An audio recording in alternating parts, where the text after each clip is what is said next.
2017 में मुझे एक मेरी फ्रेंड ने रिकमेंड किया था कि ओनली आईएएस पे एडिटोरियल्स और ये सब बड़ा अच्छे से आता है, तो वहाँ से किया। मेंस के लिए sir normal current affairs cover किए, एडिटोरियल्स सुने ओनली आईएएस से, और प्रीलिम्स बूस्टर की मैं जो लास्ट में कंपाइलेशन वीडियो आती है प्रीलिम्स से कुछ टाइम पहले मंथ वाइज, वो सुन लेती, तो वो एक तरीके के नोट्स ही होते बने बनाए। जी।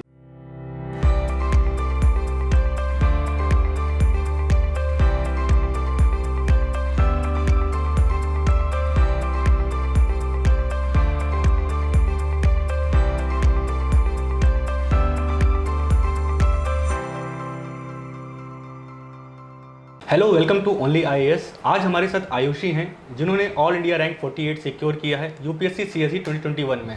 सबसे पहले मैं आपको बहुत बहुत बधाई देना चाहता हूं। Thank you sir. जी, जब हम लोग को पता चला तो हम लोग इतने ज़्यादा इंस्पायर हुए इस चीज़ को लेकर, पूरी टीम इंस्पायर हुई कि आपका जब सिलेक्शन हुआ, और हमने कैसे जैसे तैसे करके आपका कांटेक्ट निकाला और आपको कांटेक्ट किया। और थैंक यू सो मच, आपने समय दिया। हालांकि आप बहुत बिजी चल रही हैं इधर बीच, बट देन ऑल्सो आपने समय दिया। Thank you. जी, तो मेरा सबसे पहला सवाल ये है कि आपका प्रिपरेशन का मोड क्या रहा? सर 2015 में मैंने प्रिपरेशन शुरू किया था।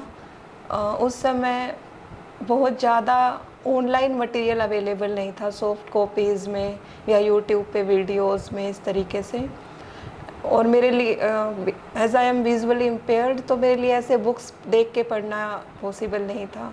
So my whole family decided that they will record the books for me. तो सभी ने एक मिशन की तरह लिया इसे, और स्टैंडर्ड बुक्स, एनसीईआरटी बुक्स, जो भी मुझे यूपीएससी की तैयारी के लिए चाहिए थी, वो सब रिकॉर्ड्स की फ़ोन में, मोबाइल में रिकॉर्ड की, और मैं उनको रीप्ले करके सुनती थी। फिर आगे 2017 तक मैंने स्मार्टफ़ोन यूज़ करना सीखा, उसमें स्क्रीन रीडिंग सॉफ्टवेयर का यूज़ किया।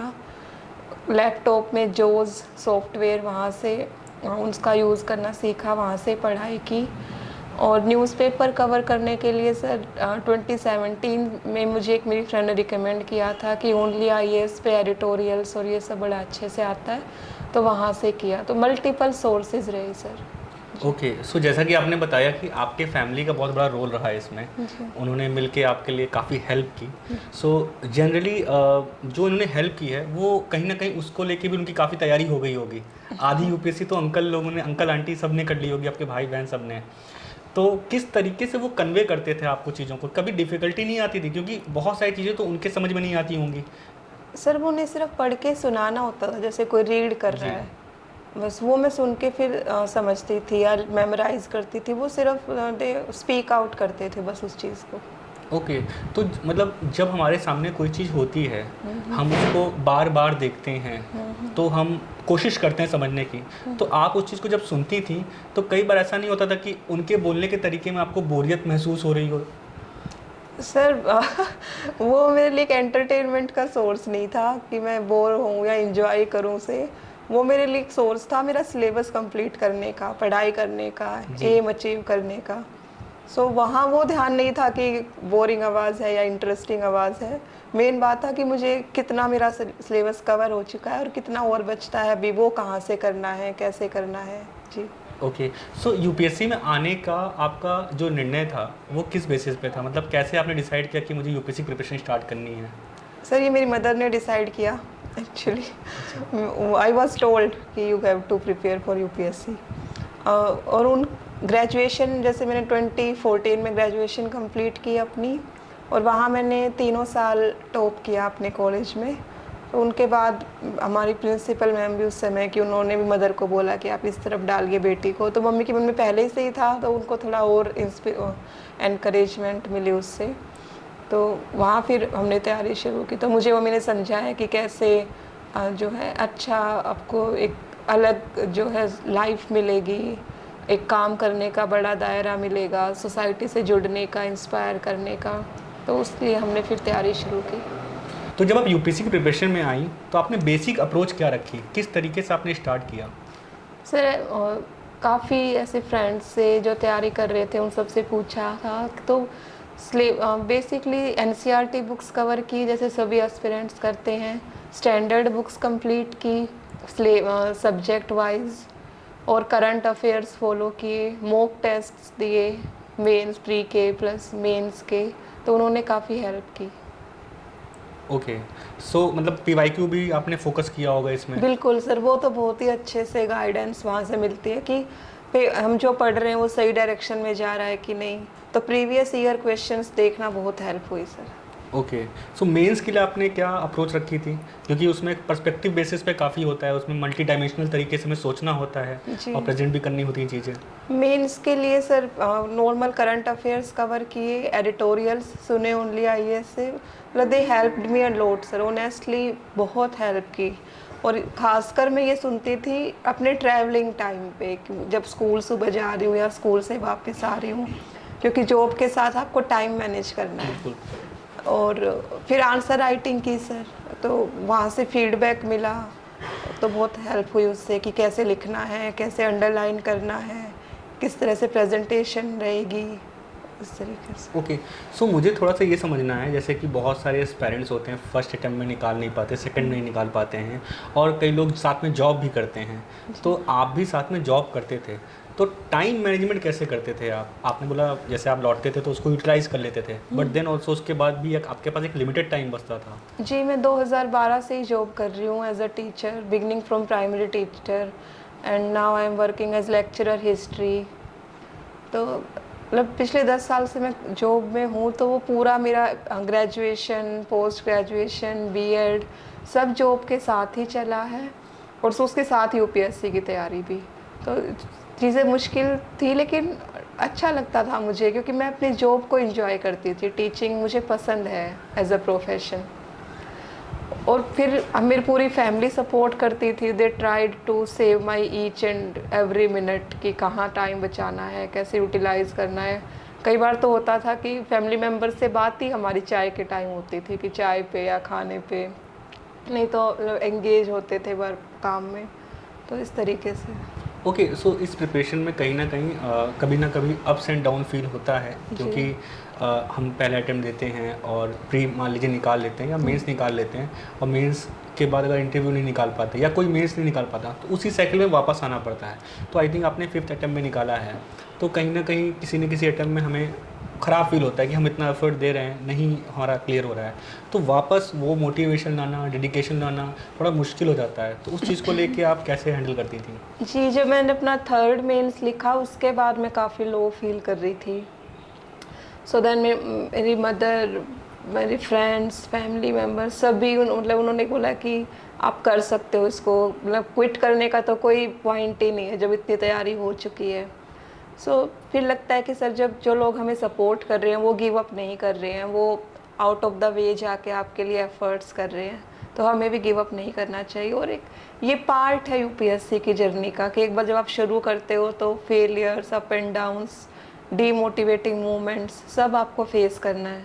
तो उस टाइम बस डिपेंड करता है हम आपको कितना स्टेबल रख सकते हैं खुद को, और कितना नेगेटिविटी को अवॉइड कर सकते हैं हमारे अंदर एंटर करने से। ओके, सो जैसा कि हम सबको पता है कि हर किसी के लाइफ में कुछ ना कुछ स्ट्रगल होता है, वो किसी भी फॉर्म में हो सकता है, किसी का हेल्थ हो सकता है, किसी का फाइनेंशियल हो सकता है। जी। तो वो एक फेज़ होता है, एक टाइम होता है। जी। तो क्या आपके इस यूपीएससी के जर्नी के दौरान कभी ऐसा हुआ हो कि कोई तबीयत ख़राब हुई हो या कुछ फैमिली में कोई इशू हुआ हो, अब और कैसे डील किया आपने उसको?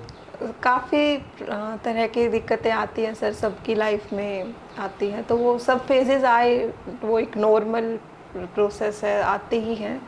लेकिन फिर हमें बार बार अपने माइंड में ये रिकॉल करते रहें कि बस जब मैंने तैयारी शुरू की थी तो क्या सोच के की थी, कि मुझे ये चीज़ चाहिए, क्यों चाहिए, वो कभी धुंधला ना पड़े कि भाई तैयारी हमने इसलिए मकसद से शुरू की, तो वो पूरा करके ही अपना जो है हम स्किप करें उस चीज़ को, मतलब उस तक पहुंच के ही हम चैन लें, क्योंकि नहीं तो नहीं हो पाएगा, कंटिन्यूटी ब्रेक हो जाती है, और फिर वो प्रॉब्लम्स हैवी होने लग जाती है हमारे ऊपर। और लाइफ में तो हर आगे भी जर्नी चलेगी, आगे भी प्रॉब्लम्स आएंगी, तो वो बस सलूशन क्या है उस चीज़ का ये देखें, नज़रें मंजिल पे ही रहें बजाय प्रॉब्लम के। सो जैसे कि मेंस की अगर बात करें तो मेंस में कहीं न कहीं मतलब मैंने जैसे पहले ही बोला कि मल्टी डायमेंशनल सोचना पड़ता है उसमें। तो आपने किस तरीके से उसके लिए क्या कोई अलग से फैक्ट्स के लिए कुछ पढ़ा था कि हम एक आंसर में फैक्ट्स और डेटा पुट करेंगे अलग से सो दैट कि मेरे आंसर की और एनरिचमेंट बढ़े? जी, वो करंट अफेयर आंसर राइटिंग का एक पार्ट है कि आपको सब्सटेंशिएट करना है अपना आंसर, इलस्ट्रेशन में आपको चाहिए फैक्ट्स, कंक्लूजन में चाहिए। तो वो इजीली कहीं से भी, इतने सारे सोर्सेज हैं, किसी भी चैनल से, अब आप किसी भी जनरल मैगजीन से आप उनको राइट डाउन कर सकते हैं ताकि आप कोट कर सकें उनको अपने आंसर्स में। वो मार्क्स बढ़ाने में हेल्प करता है। ओके। सो जैसे कि हमें पता है कि ऐसे और एथिक्स एक जो ये दोनों हैं और साथ में ऑप्शनल, कहीं न कहीं ये 1000 मार्क्स का कवर करता है। तो इसको लेके कई लोग होते हैं कि हम बाद में देख लेंगे, इसको लाइटली लेते हैं, स्पेशली ऐसे और एथिक्स को लेकर। तो इसके लिए आपने कब से स्टार्ट की प्रैक्टिस? सर मैं लिटरेचर लवर हूँ, कई सारी किताबें पढ़ती हूँ, लिखती भी हूँ पोएम्स। तो ऐसे के लिए मुझे अलग से तैयारी करने की ज़रूरत नहीं पड़ी, क्योंकि मैं लिखती ही थी वैसे भी। और ऐसे की तैयारी हो जाती है जब हम बाकी सब्जेक्ट्स इतना पढ़ लेते हैं। जनरल स्टडीज़ में सोशल इश्यूज़, काफ़ी सारे टॉपिक्स हम कवर कर लेते हैं जीएस की तैयारी के दौरान। और एथिक्स सर, एथिक्स कैसे कोई आपको सिखा सकता है ना। एथिक्स की तैयारी की स्ट्रेटेजी ये रही मेरी कि जो कुछ की वर्ड्स हैं, जैसे emotional intelligence, empathy, values, attitude, इन सब की डेफिनेशन अपने पास लिख के रख ली ताकि एग्ज़ाम में सोचना ना पड़े। और बाकी एग्जांपल्स तो हर रोज़ डे टू डे लाइफ से हम डाल सकते हैं अपने आंसर्स में। उस समय ये प्रोसेस रहता है सर कि जब हम तैयारी में होते हैं तो अपने आसपास की घटनाएं उनको हम ऐसे ऑब्जर्व करते हैं कि हाँ, ये मुझे अपने आंसर में लिखने में काम आ सकती है, ये एग्जाम्पल मैं उस पेपर में लिख सकती हूँ। वो पूरा टाइम ब्रेन उसी डायरेक्शन में चलता है।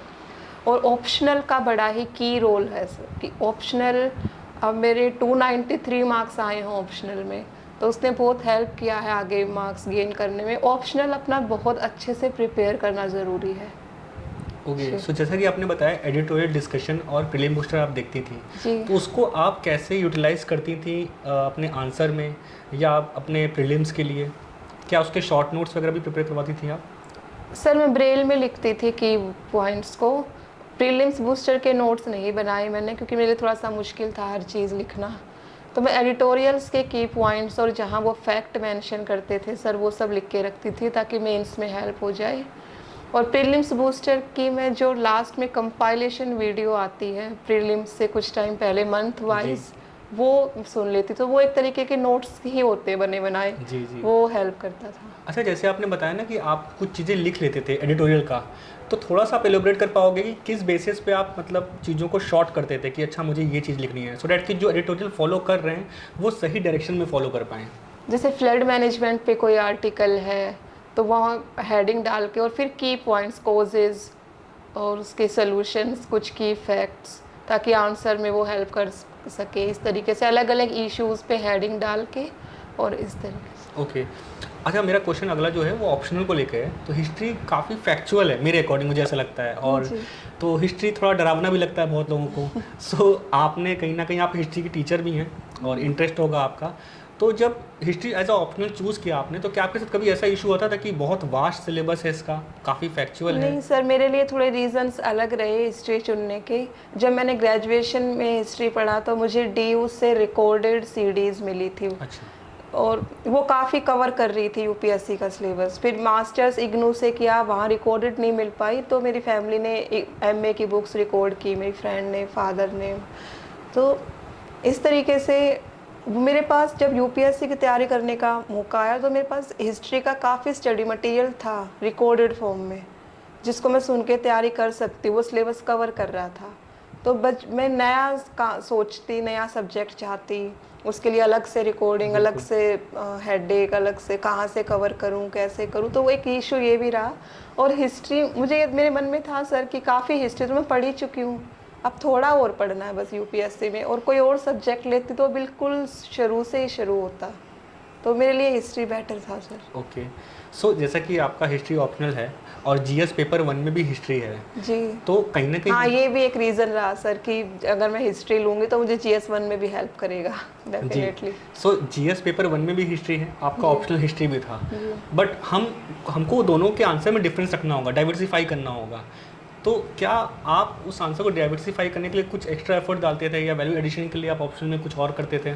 वैल्यू एडिशन के लिए ऑप्शनल में जो कुछ फैक्ट्स हैं, डेट्स हैं, वो आपके ऑर्नामेंट्स की तरह होते हैं। वहाँ आपको थोड़ा ज़्यादा स्पेसिफिक लिखना है, ज़्यादा एनालिटिक होना है जनरल स्टडीज़ से क्योंकि वहाँ आपके आंसर्स में एग्जामिनर डेप्थ ज़्यादा चाहता है, तो थोड़ा सा डिफरेंट होता था आंसर।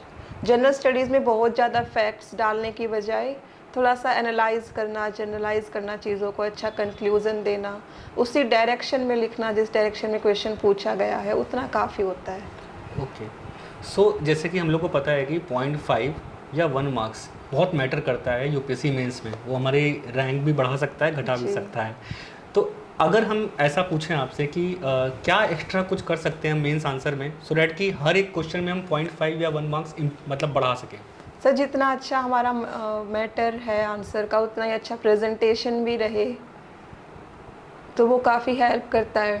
और कोशिश करें कवर टू कवर लिखे, जितना स्पेस गिवन है उसमें अच्छे से लिखे, मार्जिन को जैसे एक्सीड ना करे, ना ऐसे पेज बहुत ज़्यादा ऐसे खाली भी ना दिखे, वो भी रहता है। अंडरलाइन करे कीवर्ड्स को, वर्ड छोटे पैराग्राफ्स, ना तो कंप्लीट पॉइंट्स हो ना कंप्लीट पैराग्राफ्स हो, कहीं 1-2 पॉइंट फिर छोटे छोटे पैरा फिर पॉइंट्स, इस तरीके से लिखा सर। और बस क्वेश्चन के कीवर्ड्स को थोड़ा अच्छे से पढ़ें, और अगर 6-7 मिनट दे रहे हैं एक आंसर को, तो 1 मिनट कम से कम क्वेश्चन समझने में दे कि एक बार अगर क्वेश्चन अच्छे समझ में आ जाता है, माइंड में फ्रेम हो जाता है आंसर, तो लिखने में इजी हो जाता है। फिर वो हम टाइम में लिख तो आराम से लेंगे, एक बार आंसर समझ में आ जाए हमें। ओके, जी। सो अगर मैं आपसे बोलूं कि जो अभी 2023 के लिए प्रिपरेशन कर रहे हैं उनके लिए आप क्या मैसेज देना चाहेंगी? उनको मैं मेरी बेस्ट विशेज़ उनके साथ है सर, और डीमोटिवेट ना होने दें खुद को, पॉजिटिव रहें, कॉन्फिडेंट रहें, अपने ऊपर विश्वास रखें और लगातार स्ट्रेटेजाइज करके चीज़ों को पढ़ते रहें। टाइम मैनेजमेंट अच्छे से करें, कुछ चीज़ों को प्रायोरिटाइज करें, जो चीज़ें अभी जो काम अभी करने ज़रूरी नहीं है उनको थोड़ा बाद में ही रखें। सो बहुत बहुत thank you once again, congratulation, आपने थैंक यू अपना सो समय मच दिया, sir. Thank you so much. हम होप करते हैं कि आगे भी हम ऐसा सेशन करें सो डैट कि एस्पायरेंट्स को हेल्प मिल सके, आपसे इंस्पायर हो सकें। बिल्कुल। Thank you so thank much you. Ayushi ji.